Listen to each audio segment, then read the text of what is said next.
감사드립니다. 복된 날 하나님께서 우리에게 주시는 말씀 봉독합니다. 누가복음 15장 1절에서 10절까지 말씀입니다.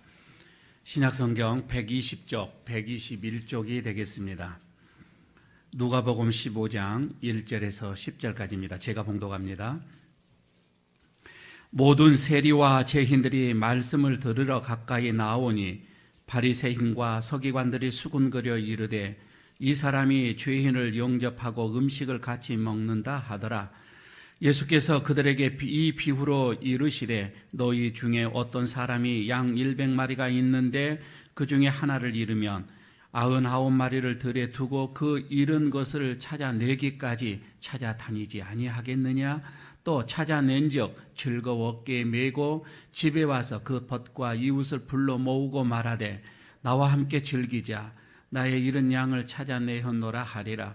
내가 너희에게 이르노니 이와 같이 죄인 한 사람이 회개하면 하늘에서는 회개할 것 없는 의인 99으로 말미암아 기뻐하는 것보다 더하리라. 어떤 여자가 10 드라크마가 있는데 하나를 잃으면 등불을 켜고 집을 쓸며 찾아내기까지 부지런히 찾지 아니하겠느냐?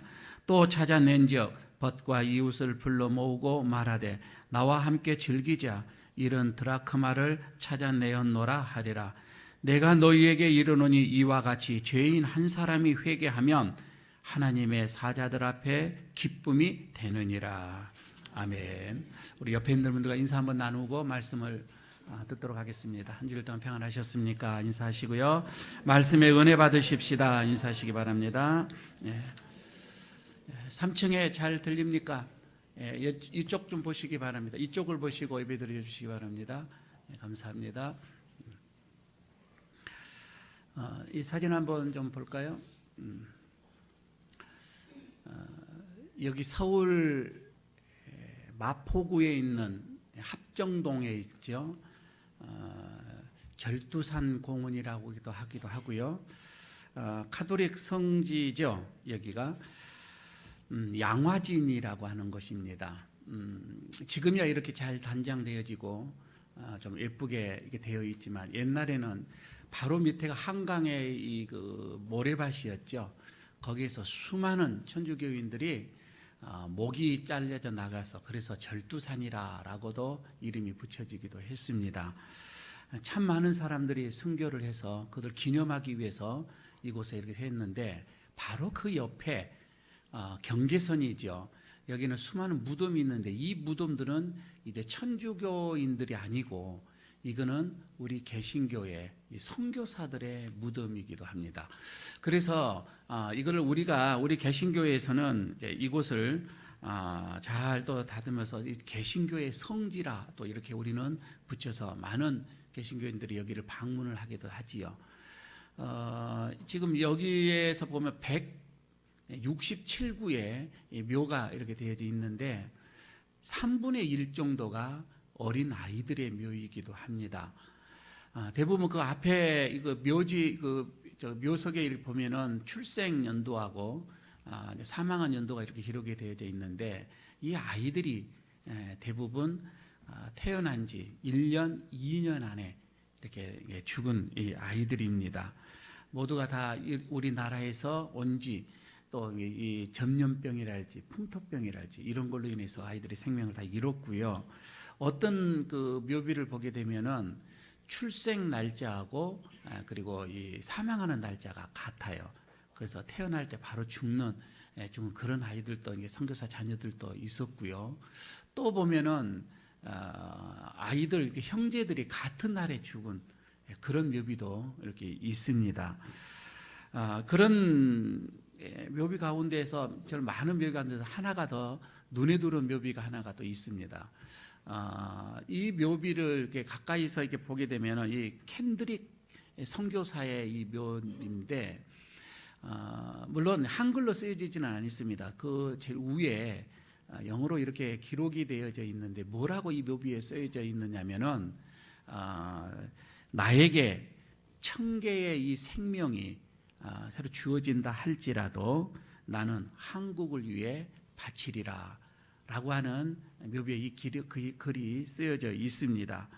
이 켄드릭 이 선교사는 한국에 온 지 9개월 만에 맹장병을 앓았어요. 그래서 그걸로 그냥 죽었는데 그 나이가 그때 한참인 25세였단 말이에요.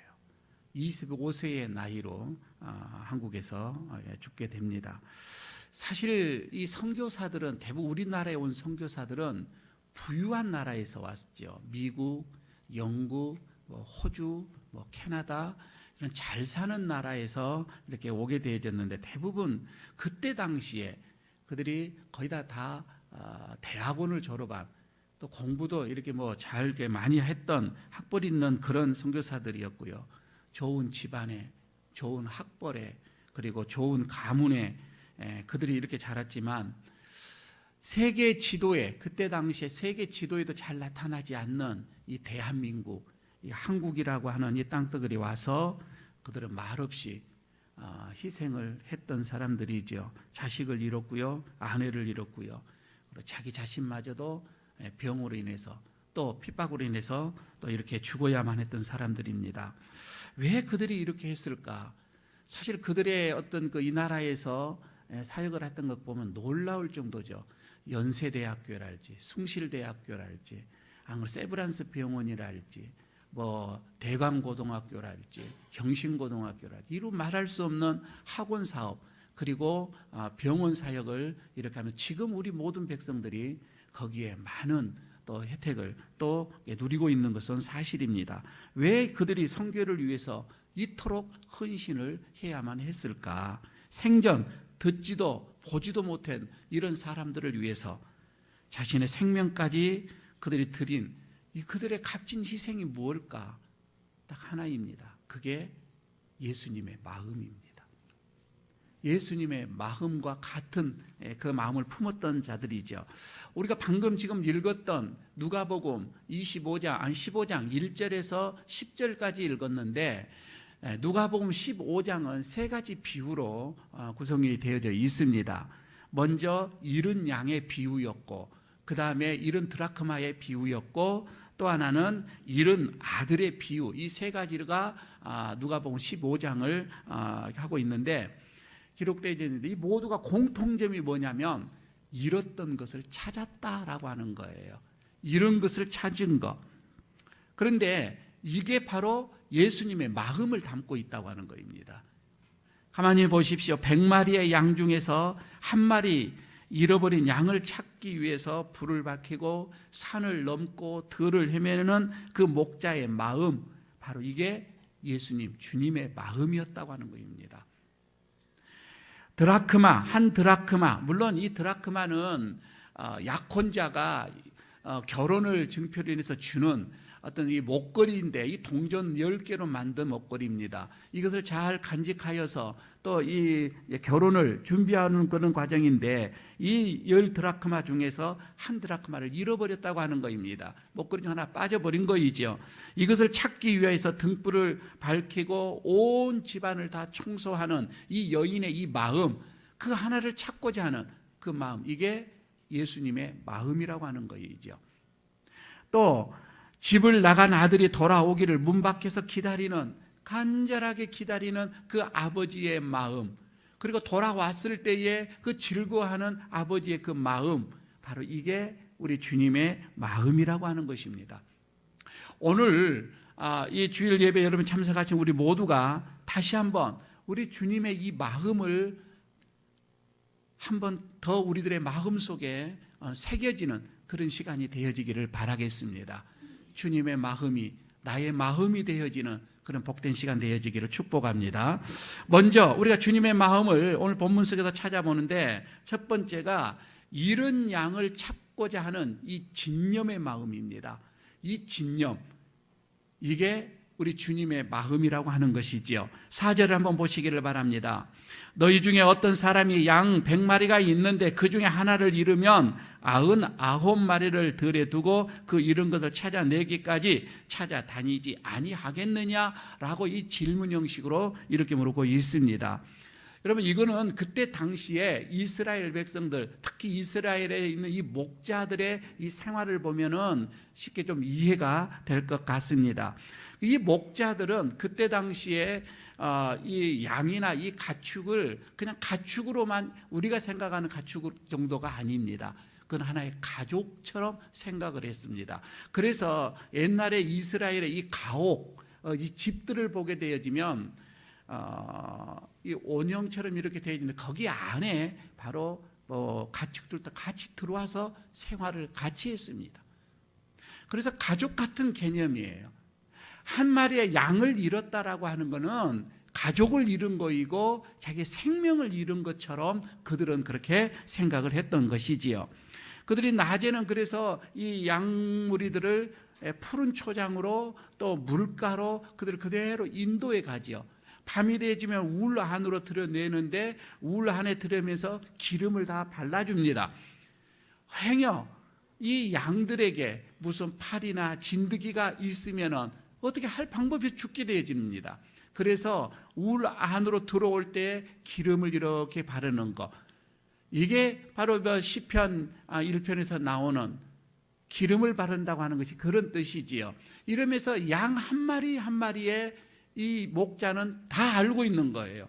그들의 생김새, 그들의 어떤 양들의 특징, 그들의 특성, 이런 것들을 다 꿰고 있는 겁니다. 한 마리가 이제 밤이 되어서 한 마리가 없다면 어떤 양이 없어졌다고 하는 것을 이 목자는 그만 알고 있는 거이죠. 그래서 이런 이 양은 어떤 특성을 가지고 무엇을 좋아하고 또 어디를 가고 이미 알고 있는 거예요. 심지어는 어떻게까지 나오냐면 양의 발자국까지도 안다. 그 양의 발자국까지도 안다라고 그런 말들도 있습니다. 그래서 한 마리가 모자라면 다른 목자들에게 양을 부탁을 하고 그는 그 양을 찾아 나서는 겁니다. 목자들은 자신의 이 양 한 마리 한 마리를 찾기 위해서 그렇게 그 집념이 이제 여기서 나오게 되어지는데, 만약에 그 양이 다른 짐승에게, 사나운 짐승에게 잡혀서 먹잇감이 됐다 할지라도 그러면 그 털이라도 가지고 와야 한다는 거예요. 그렇게 해야 다른 목자들에게 또 자기 주인에게 이 목자는 정말 참된 목자다, 참 목자다, 이렇게 인정을 받게 된다고 하는 것이지요.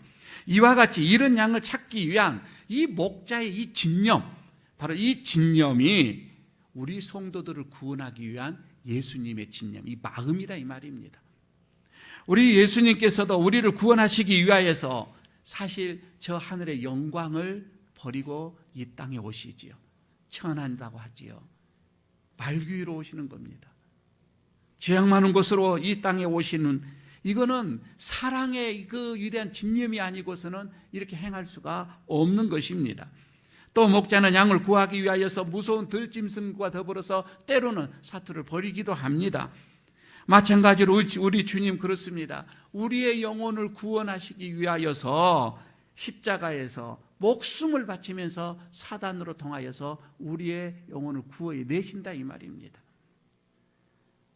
그뿐이 아닙니다. 주님은 우리 성도들이 일시적으로 타락을 하여서 또 시험이 들어서 또 방황을 하면서 방탕을 하면서 그들이 헤매고 있으면 그곳까지 가게 되어집니다. 옛날에 이스라엘 백성들이 하나님으로부터 그들이 하나님을 배신을 합니다. 그리고 타락을 합니다. 그 결과 바벨론의 포로가 되어집니다. 그런데 바벨론의 포로가 돼서 그발 강가에까지 있는 그 이스라엘 백성들을 찾아서 하나님은 그 강가에까지도 가게 됩니다.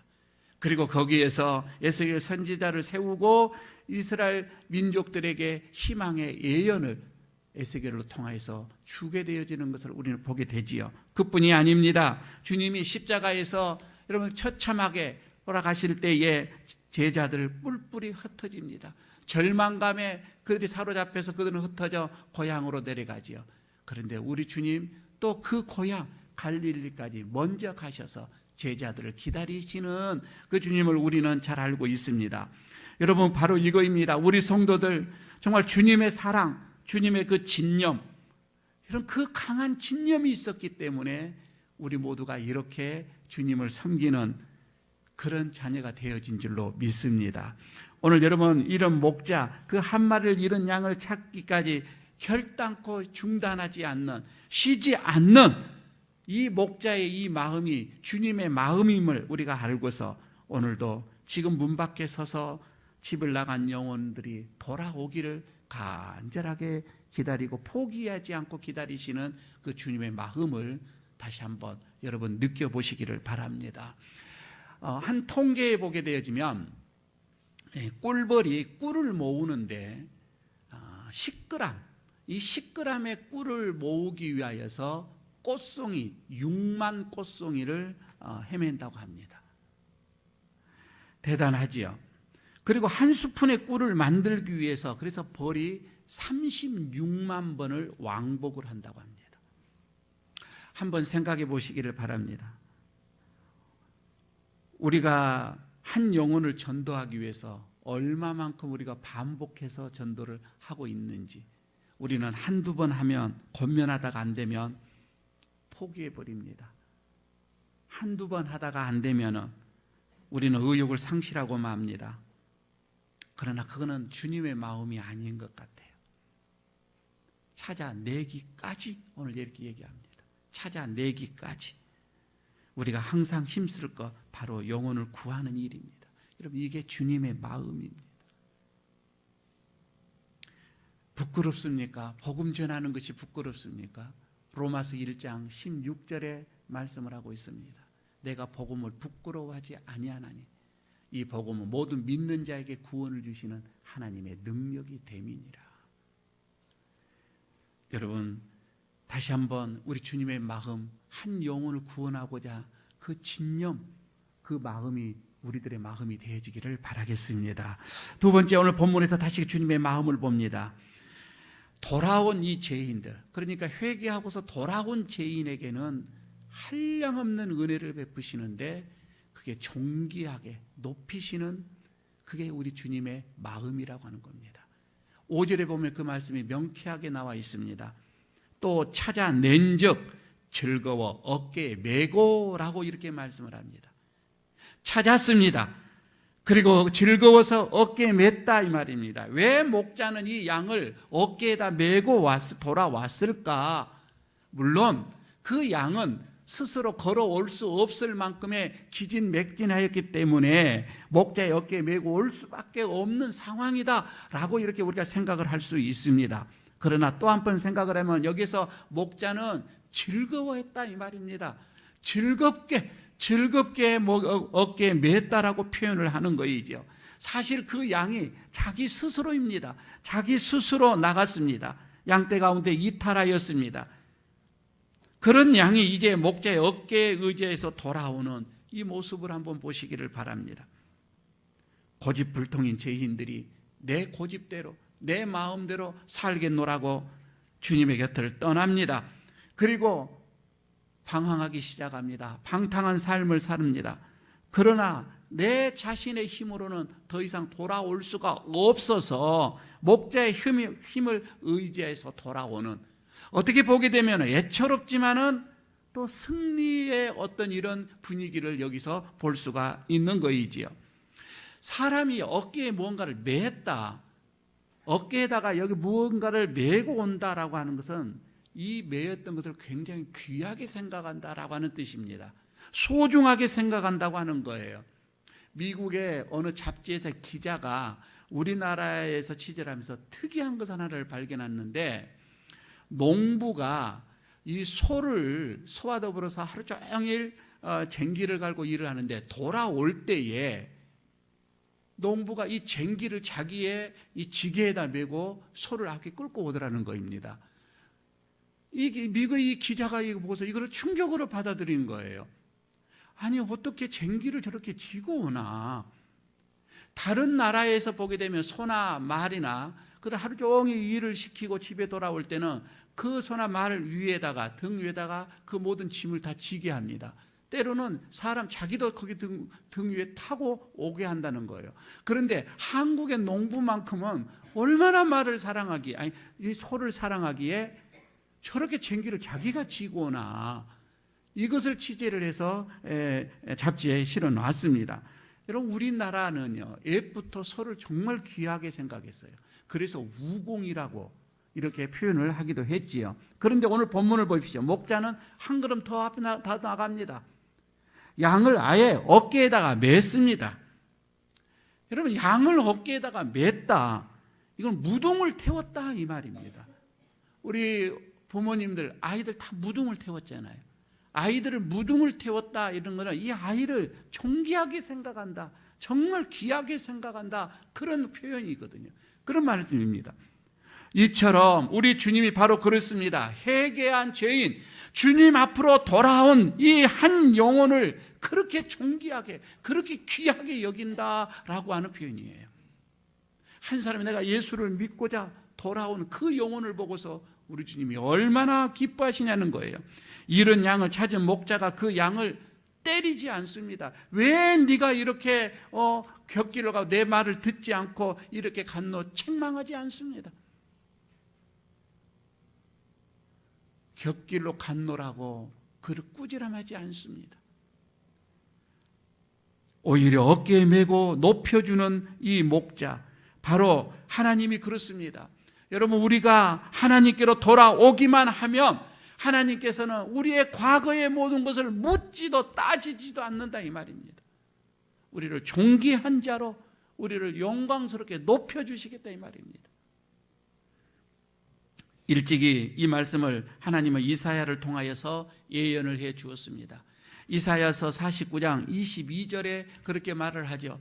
주 여호와가 이같이 이르노니 내가 문 나라를 향하여 나의 손을 들고 민족들을 향하여 나의 손을 들고 이 민족들을 향하여 나의 기치를 세울 것이라. 그들이 내 아들을 품에 안고 내 딸들을 어깨에 메고 올 것이니라. 이렇게 예언을 해 주셨습니다. 여러분, 우리가 주님을 떠났다가 다시 돌아오면 주님께서는 우리를 한량없이 높여주신다. 존귀하게 높여주시고 하나님의 자녀라고 하는 귀한 그 이름을 우리에게 주시고 거룩한 성령을 주시고 그리고 하늘나라의 백성이라고 하는, 천국의 백성이라고 하는 그런 특권도 우리에게 허락하여 주신다 이 말입니다. 이게 주님의 마음입니다. 여러분, 우리가 한 영혼을 주님 앞에 돌이켜서 함께 즐거워하고 함께 기뻐하고 함께 그를 높여주는 그런 마음이 우리 모두에게 있어지기를 바라겠습니다. 하나 더 주님의 마음을 이 본문 속에서 보도록 하겠습니다. 세 번째는 우리 주님의 이 마음은요, 한 영혼이 돌아왔을 때에 그것으로 인한 이 기쁨입니다. 그 즐거움입니다. 다른 그 어떠한 것보다도 영혼에 대한 기쁨, 이게 주님의 마음이라고 합니다. 6절을 보시기를 바랍니다. 집에 와서 그 벗과 이웃을 불러 모으고 말하되 나와 함께 즐기자. 나의 잃은 양을 찾아내었노라. 이제 즐기자라고 얘기합니다. 또 하나 그 7절을 보십시오. 그리고서 7절을 보니까 죄인 한 사람이 회개하면 하늘에서는 회개할 것 없는 의인 99으로 말미암아 기뻐하는 것보다 더 기뻐하겠다라고 오늘 여기서 말씀을 하지요. 죄인 한 사람이 회개하면 하나님께서는 이보다 더 기뻐하는 것이 나는 없다. 내가 가장 기뻐하는 것은 한 사람이 돌아오는 거다. 내가 가장 기뻐하고 즐거워하는 것은 영원히 돌아오는 거다. 주님 오늘 이렇게 말씀을 합니다. 그 이유가 뭐일까요? 한 영혼이 돌아오면 천국에서는 그렇게 축제를 벌이는 그 이유가 뭘까요? 왜 주님이 이렇게 한 영혼에 이렇게 집착을 할까요? 다른 게 아닙니다. 이거는요, 하나님께서 우리를 하나님의 형상으로 먼저 창조했어요. 지었어요. 그런데 그 내 형상대로 지음을 받은 이 사람이 사단에게로 빼앗겼다는 겁니다. 사단에게 빼앗겼어요. 사단의 아래서 본질상 진노의 자녀가 되어버리는 거예요. 그런 사단의 아래에 있는, 빼앗겼다가 다시 찾았으니 그 부모의 마음이 어찌하겠느냐는 거예요. 그 기쁨이요, 이해가 잘 되지 않습니까? 혹시 여러분 테이큰이라고 영화를 보신 분들이 있을지 모르겠는데, 딸이 여행 가다가 유괴범한테 납치를 당합니다. 그리고 딸이 팔려다닙니다. 그 악의 소굴 속에서 희망이 없는 그 상황인데 아버지가 그를 찾아 났습니다. 그 많은 악당들과 물리칩니다. 마지막에 딸이 만신창이가 됐는데 그 딸을 구해내요. 그때 그 기쁨, 그 즐거움입니다. 여러분, 우리에게도요, 간혹 주변에서 그렇지요, 자녀가 유괴당했다고 한번 생각해 보십시오. 아니, 그런 사람 가정이 있지요. 유괴당한 자에게 유괴를 당했습니다. 그리고 온갖 유린을 당합니다. 거기에서 구해냈다라고 생각해 보십시오. 부모의 마음은 어찌하겠습니까? 아니, 딸이 정신을 차리지 못하고 악한 자들에게, 못된 자들에게 속아서 그들에게 빠져서 온갖 악의 굴 속에서 스스로가 방탕하고 방황하는 삶을 살다가 그가 어떻게 정신을 차리고 다시 돌아왔습니다. 부모의 마음이 어찌하겠습니까? 얼마나 기쁘겠습니까? 한량없는 기쁨이다 이 말이에요. 이게 하나님이 사단에게 지금 속아서 그 사단의 죄 아래서 살던 자가 하나님께로 돌아왔는데, 그가 회개하고 돌아왔는데 하나님은 그 사단으로부터 승리했다라고 하는 그 기쁨이에요. 내 자식을 다시 찾았다라고 하는 그 기쁨으로 잔치를 베푼다 이 말입니다. 그래서 한 영혼이 돌아오면 지금 천국에서는 하나님은 잔치를 베풀고 있다 이 말입니다. 너무너무 좋아서 말입니다. 이 본문 속에서 가만히 보시기 바랍니다. 의인 99으로 말미암아 기뻐하는 것보다 의인 99입니다. 여러분, 과연 99명이라 할지라도 회개할 의인이 없겠습니까? 다 회개할 의인들입니다. 그런데 지금 회개할 것 없는 의인이라고 얘기했습니다. 회개할 것 없는 의인 99. 이게 뭘까? 정말 회개할 것이 없을까? 원문에는 이렇게 나와 있지 않아요.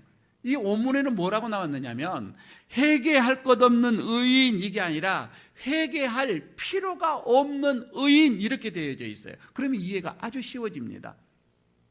회개할 것이 없다? 이거는 본문 우리가 2절에 보게 되어지면 이 본문 말씀이 이제 이해가 되어집니다.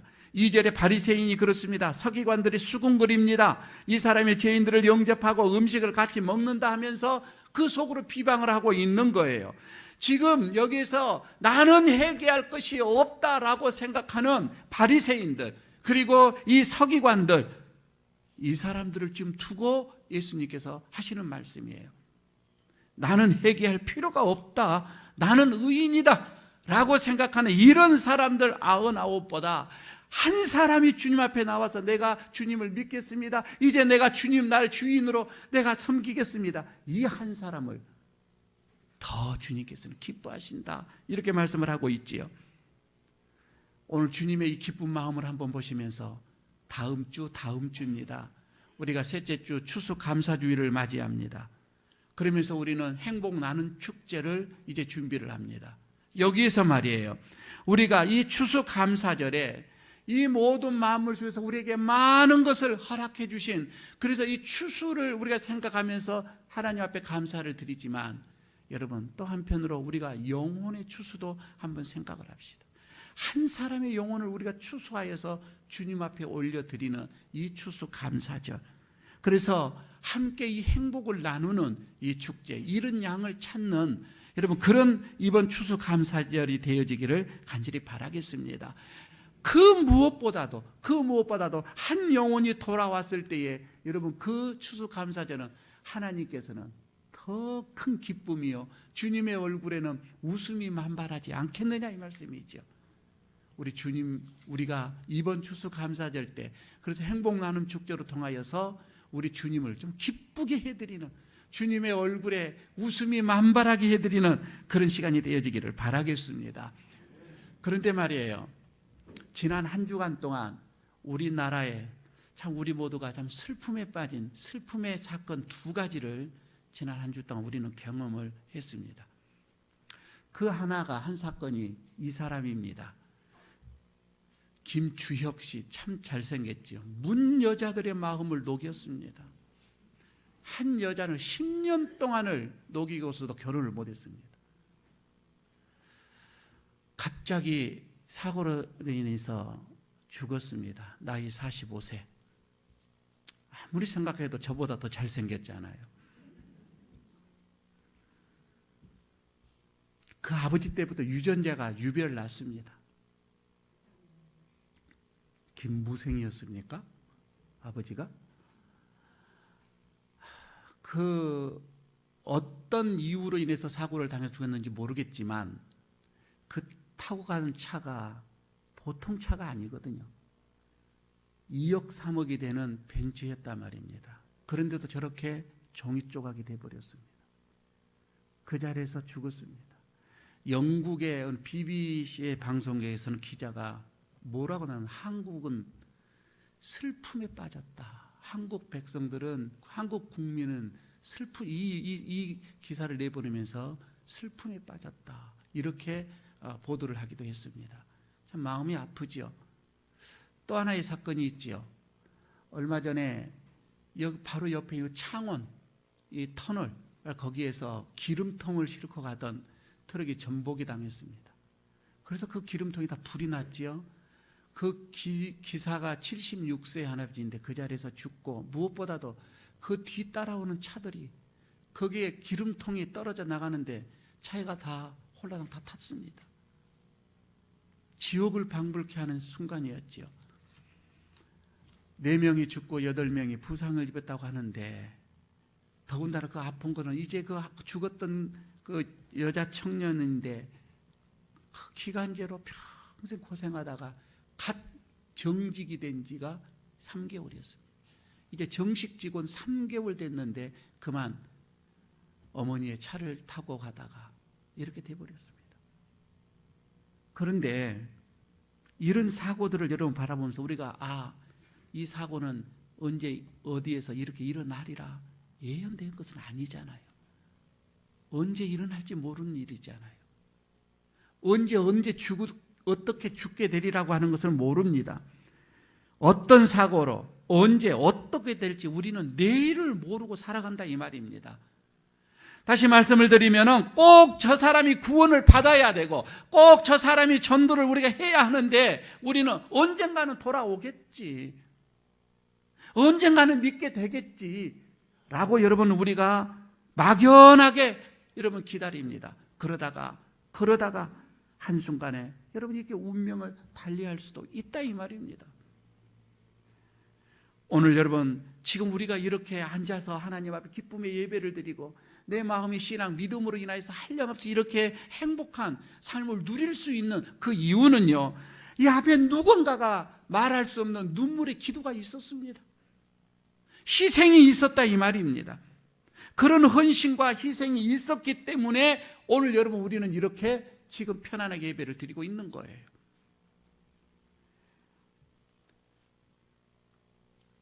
누군가 희생이 없이 어찌 방황하는 영혼들이 구원을 얻을 수가 있겠습니까? 여러분 이렇게 생각한다면 지금 우리나라에는 아직도 80%라고 하는 백성들이 예수를 믿어야 할 사람들입니다. 80%의 그 영혼들을 어찌합니까? 여러분 우리가 지금 먼저 믿은 우리가 책임이 있는 것입니다. 우리의 희생이 없이는 저 80%의 영혼을 어떻게 하겠느냐 이거예요.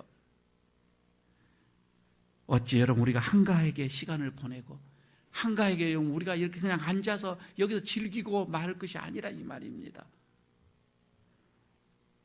이런 교회의 존재의 목적이 뭐입니까? 왜 여러분 우리가 하나님께서 우리를 부르시고 먼저 하나님의 백성 삼아 주셨습니까? 그리고 왜 여러분 우리가 예일교회 교인이 이렇게 되게 하셨습니까? 그 목적이 여러분 어디에 있습니까? 오늘 본문 속에서 우리 다시금 주님의 마음을 알아갑니다. 우리 하나님 가장 기뻐하시는 것 영혼 구원입니다. 영혼 구원입니다. 그 이외에는 없습니다. 여러분 오늘 여러분의 이 심장이, 여러분의 이 가슴이 좀 예수님의 심장으로 좀 변해가는 시간이 되어지기를 간절히 바라겠습니다. 잃어버린 한 영혼을 찾고자 주님의 그 집념이 여러분의 집념이 되시기를 바랍니다. 그리고 한 영혼을 귀하게 여기고 그 한 영혼을 높여주고 한 영혼을 사랑하고 귀하게 여기는 주님의 그 마음이 여러분들에게도 전달되어지기를 바라겠습니다. 그리고 또 하나, 주님을 떠나서 방황하는 이 한 영혼을 구원하여서 정말 주님을 기쁘게 해드리고자 하는 주님의 얼굴에 이 웃음, 그 기쁨을 여러분 해드리고자 하는 그런 이번 추수감사절이 되도록 여러분 한번 여러분의 마음속에 다짐을 하고 한번 돌아가시길 바랍니다. 이제 1주일, 2주일 남았습니다. 한 영혼을 우리가 지금 찾기 위해서 부지런히 우리가 노력하고 있습니다. 함께 합시다. 그게 주님의 마음입니다. 함께 한 영혼을 찾아 나섭시다. 그리고 그 영혼을 어깨에 메고 옵시다. 그리고 주님과 함께 잔치를 베풉시다. 이 마음을 품고 돌아가시기를 바라겠습니다. 아버지 하나님, 하나님께서 가장 기뻐하시는 일, 우리가 그것을 하지 못하고 내 기뻐하는 일대로만 살아왔지는 않았습니까? 오늘 주님 기뻐하시는 것이 무엇인지 다시 알았사오니 한 영혼을 구원하기 위한 집념이 우리에게도 있게 하시고 한 영혼을 존귀하게 여기며 높이며 사랑하는 마음이 우리에게도 있게 하여 주시고, 그리고 영혼 구원하는 것보다 더 기뻐한 일이 없는 그 마음이 우리들에게도 있게 하여 주셔서 주님의 그 마음, 우리의 마음이 되게 하시고, 이제 1주일, 2주일 남은 이 기간 동안 주님의 마음을 품고서 많은 영혼들을 주님 앞으로 돌아오게 하는 그런 복된 자녀들 되게 하여 주옵소서. 예수님 이름으로 기도드리옵나이다. 아멘.